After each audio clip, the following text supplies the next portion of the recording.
नमस्कार दोस्तों, स्वागत है आपका। मेरा नाम जगन्नाथ झा है। दोस्तों, आज हम जिस मुद्दे पे बात करेंगे वो हेल्थ इंश्योरेंस से रिलेटेड है। दोस्तों, क्या आपके पास हेल्थ इंश्योरेंस पॉलिसी है और आपने एक क्लेम किया है, वो चाहे कैशलेस हो या रिम्बर्समेंट, और आपका क्लेम कंपनी ने रिजेक्ट कर दिया है, और रिजेक्शन का जो रीज़न है वो ये है कि कंपनी ने जो चिट्ठी आपको दिया है उसमें ये लिखा है कि in this particular case hospitalization was not warranted. मतलब आप जिस रीज़न के लिए हॉस्पिटलाइजेशन हुए थे और बिल सबमिट किया गया था क्लेम के लिए, वो हॉस्पिटलाइजेशन ज़रूरी नहीं था। ये घर पे भी ट्रीटमेंट हो सकता था और आउट पेशेंट में भी हो सकता था। तो ऐसी सिचुएशन में कंपनी ने क्लेम हमें नहीं दिया। मान लीजिए क्लेम ऐसा आपको नहीं मिला है, तो ऐसे सिचुएशन में क्या रिएक्ट करें, क्या करें? तो बहुत सारी चीज़ दिमाग में आती है कि आखिर कंपनियां भी जो मार्केट में ऑपरेट कर रही हैं वो सब भी कंपनीज एक्ट 1956 के तहत ही बनी है और सब IRDA गाइडलाइन के अंडर ही है। और हर कंपनी को in today's competitive market customers की चिंता है कि कस्टमर्स उनके साथ बने रहें, रिटेन रहें, फिर भी इसके बावजूद भी क्लेम रिजेक्शन का ये रीज़न बनता है। और दूसरी एक बात और भी है कि आज जब भी कोई बंदा हेल्थ इंश्योरेंस पॉलिसी लेता है तो साथ में कहीं ना कहीं एक वो काम और भी जुड़ जाता है कि अब कभी कभार हेल्थ इंश्योरेंस कंपनी से लड़ना पड़ेगा। अब वो लड़ना क्यों पड़ेगा? क्योंकि वो क्लेम से रिलेटेड हो या किसी और चीज से मैटर से रिलेटेड हो। तो दोस्तों, ये सारी चीज़ें जो होती है, जो एक इंश्योरेंस कंपनी और कस्टमर्स के बीच में जो रिलेशन है, इन सब के पीछे में रीज़न कहीं ना कहीं एक अंडरस्टैंडिंग की है, मतलब समझ जिसे कहते हैं, समझ। तो एक तरफ कंपनीज है और एक तरफ कस्टमर्स हैं। तो अभी आप चाहे जो भी इंफॉर्मेशनल वीडियो देखें, यूट्यूब में देखें, यहाँ देखें, उन सारे का निचोड़ अगर आप एक जगह पे रखें तो आप यही पाएंगे कि ये जितनी भी कंपनियां हैं ये टर्म्स एंड कंडीशन आपसे छुपा सकती हैं।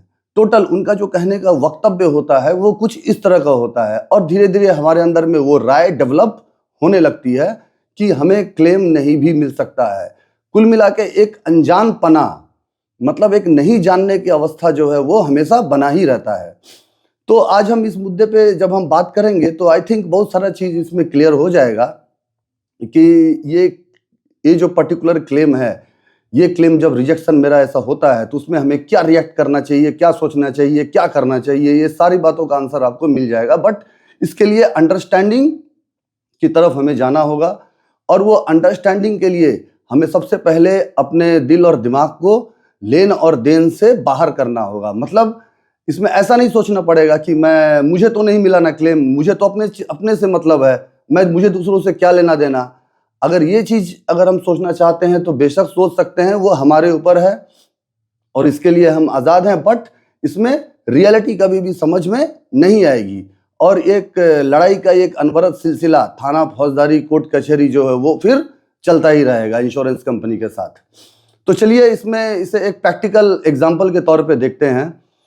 दोस्तों, नॉर्मली जो आपने देखा होगा, इस तरह का क्लेम जब रिजेक्शन होता है तो उस केस में हॉस्पिटलाइजेशन बेसिकली इन 3 4 5 रीजनों के लिए होता है, जैसे कि बुखार हो, वॉमिटिंग है, स्टोमक पेन हो, या इस तरह की कोई एक चीज़ है। तो मैं इसमें बुखार को पकड़ता हूँ।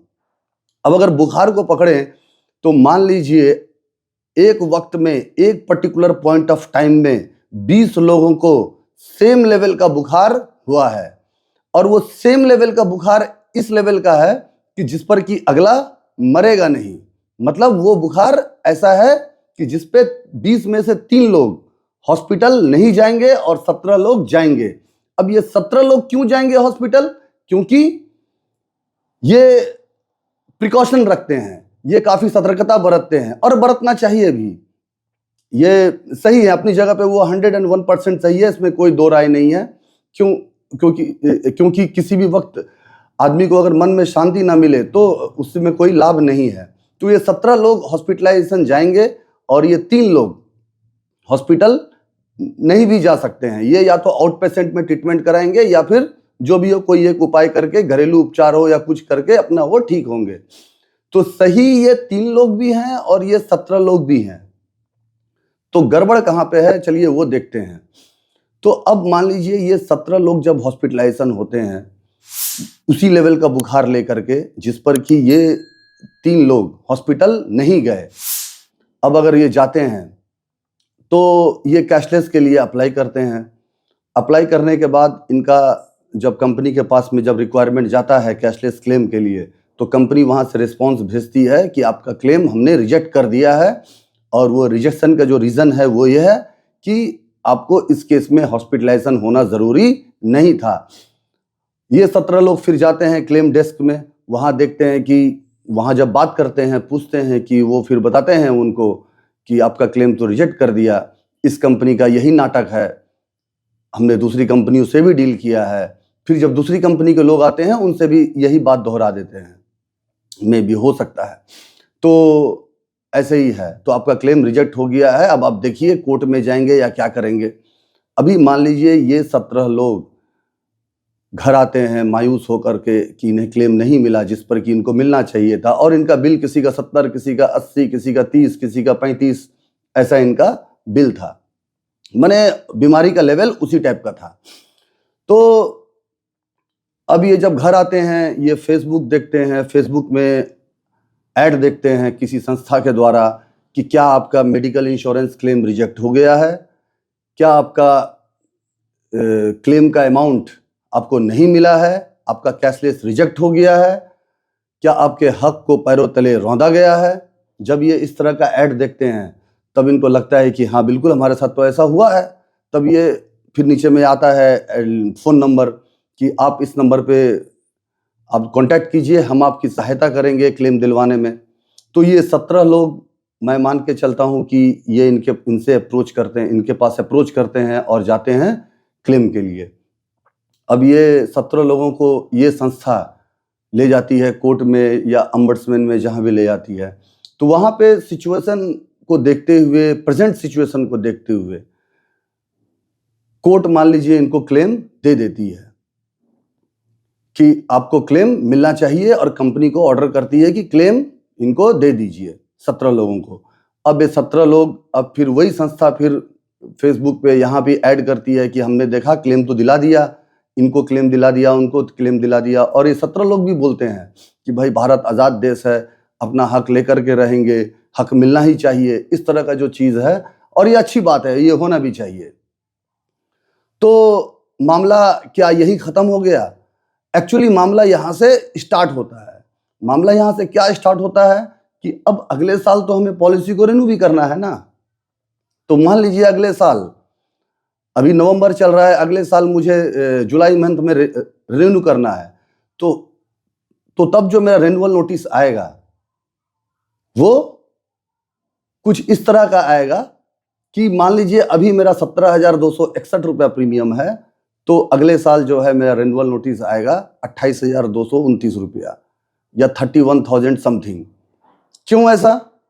क्योंकि जब कंपनीज भी देखेगी, हेल्थ इंश्योरेंस कंपनी, कि हमें उस बुखार के लिए पैसा देना पड़ रहा है, क्योंकि आपको क्लेम कैशलेस में देना पड़े या कोर्ट में देना पड़े, कंपनी के एंड से ये एक्सपेंडिचर है। सिंपली कंपनी के ये एंड से एक एक्सपेंडिचर है जो आगे भी हो सकता है।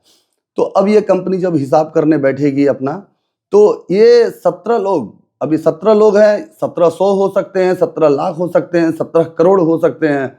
अब ये सारे लोगों को पकड़ करके कि अब उनका भी जो बुखार, इस लेवल का बुखार का जो खर्चा है, हमें फ्यूचर में देना पड़ेगा और पड़ सकता है, क्योंकि सिनेरियो उस तरह का बन चुका है। तो अब क्या करेगी, उसी हिसाब से प्रीमियम का रेटिंग होगा। तो आपका जो प्रीमियम है नेक्स्ट ईयर या उसके नेक्स्ट ईयर कंफर्म रूप से बढ़ा हुआ आएगा। तो कहने का ये मतलब है दोस्तों, हेल्थ इंश्योरेंस कोई एक ऐसी चीज नहीं है कि ये बिजनेस हो कि ये चीज दे दिया और ये चीज नहीं, ये चीज मैंने ये चीज दिया, इसके बदले में मुझे क्या मिला। ये व्यापारिक चीज नहीं है, ये this is a kind of cooperative thing. Cooperative कैसे? कोऑपरेटिव मैकेनिज्म है। मतलब हम जब हेल्थ इंश्योरेंस करते हैं तो बैक ऑफ द माइंड हमारे बैक ऑफ द माइंड में क्या होता है कि हम अपने आप को एक बड़े सिचुएशन के लिए रेडी रखेंगे। ऐसा नहीं कि उस बुखार के लिए रेडी रखेंगे जिसमें कि 3 लोग हॉस्पिटलाइजेशन नहीं भी जा सकते हैं। आप अगर क्लेम लेना चाहते हैं तो ले सकते हैं, या तो कंपनी आपको देगी या कोर्ट देगी, बेशक आप ले सकते हैं। लेकिन इसमें जो इंश्योरेंस का जो मैकेनिज्म है, मतलब मैकेनिज्म कहने का मतलब है जो सोच के हमने पॉलिसी लिया था, जो चीज लिया था, वो चीज कहीं ना कहीं इसमें फिर भंग हो जाती है। तब हम बुखार का पैसा लेते हैं और छोटी मोटी चीजों का पैसा हम लेते हैं। तो बेशक आप ले सकते हैं, दोनों ही ऑप्शन खुला हुआ है। तो देना अल्टीमेटली हमें ही है, वो चाहे हम अब दें या बाद में दें। तो अब यहाँ पे सवाल ये उठता है कि वो 3 लोग जो बेचारा हॉस्पिटलाइजेशन नहीं हुए और उन्होंने क्लेम नहीं लिया, अब वो तो बेचारे गेहूं के साथ धुन की तरह गेहूं के साथ पिस गए। तो अब उनके लिए क्या रास्ता है? तो उनके लिए दोस्तों बेस्ट रास्ता है डिडक्टेबल पॉलिसी का। वो ये 17 लोगों के झंझट में अगर नहीं जाना चाहते हैं, वो इनको छोड़ देंगे, ठीक है भाई, ये अपना कोर्ट कचहरी करके क्लेम लेते रहेंगे होल लाइफ, ज्यादा प्रीमियम ये देते रहेंगे। तो हम अगर ये 3 लोग चाहते हैं कि मैं इन 17 लोगों की जमात से अगर बाहर रहूं, तो इनके लिए ऑप्शन है डिडक्टेबल पॉलिसी। मतलब मैं यहां पे फिर रिपीट कर रहा हूं, वो 17 लोग भी सही हैं और ये 3 लोग भी सही है। बट इंश्योरेंस का जो मैकेनिज्म है that is a cooperative mechanism. इसमें चीजों की समझ बहुत जरूरी है कि हम जो भी क्लेम कर रहे हैं इसका इंपैक्ट पूरे टोटल सिस्टम पे पड़ता है इसका। तो दोस्तों मैंने अपनी तरफ से कोशिश किया इस मैटर को क्लैरिफाई करने का। तो इससे रिलेटेड अगर कोई प्रश्न हो, कोई क्वेश्चन हो, तो आप नीचे लिख सकते हैं या मुझे व्हाट्सअप कर सकते हैं और मैं आपको कंफर्म रूप से इसका रिस्पॉन्ड करूंगा विद इन 24 आवर्स। तो दोस्तों इस समस्या से निपटने के लिए डिडक्टेबल आज के डेट में एक बेहतरीन ऑप्शन है। डिडक्टेबल पॉलिसीज मतलब उसमें क्या होता है कि हम कंपनी से कमिटमेंट करते हैं कि इतना पैसा छोड़ करके हम क्लेम करेंगे और उसके बदले में प्रीमियम आपका जो है वो हाफ, लगभग करीब 40 से 45% तक आपका कम हो जाता है। मतलब एवरी ईयर आपको कम प्रीमियम देना पड़ेगा। अभी अगर आपको मान लीजिए कि आपका 2 एडल्ट 1 चाइल्ड है और आपका प्रीमियम आ रहा है 30,000, तो अगर आप डिडक्टेबल पॉलिसी लेते हैं तो आपका प्रीमियम उसमें आ जाएगा 14 या 15,000 या 16,000 मैक्सिमम आएगा। तो ये एक बहुत बेहतरीन ऑप्शन है जिसमें कि आप अपने आप को बड़े खर्चे के लिए रेडी रखते हैं और छोटा मोटा खर्चा आप खुद संभालते हैं। इसके बारे में अगर आपको डिटेल से अगर जानकारी चाहिए तो आप मेरे नीचे लिखे व्हाट्सएप नंबर पे आप पिंग कीजिए, आप मैसेज कीजिए, आपको रिप्लाई मिलेगा, डेफिनेटली मिलेगा। और इसमें आपको आपके जो भी क्वेश्चंस हैं, जो भी आपके प्रश्न हैं, आप उसमें दीजिए, लिखिएगा। फिर फर्दर आपको डिडक्टेबल पॉलिसी के बारे में भी अगर जानकारी चाहिए तो आपको ब्रिक बाय ब्रिक इसकी जानकारी दी जाएगी। Thank you very much.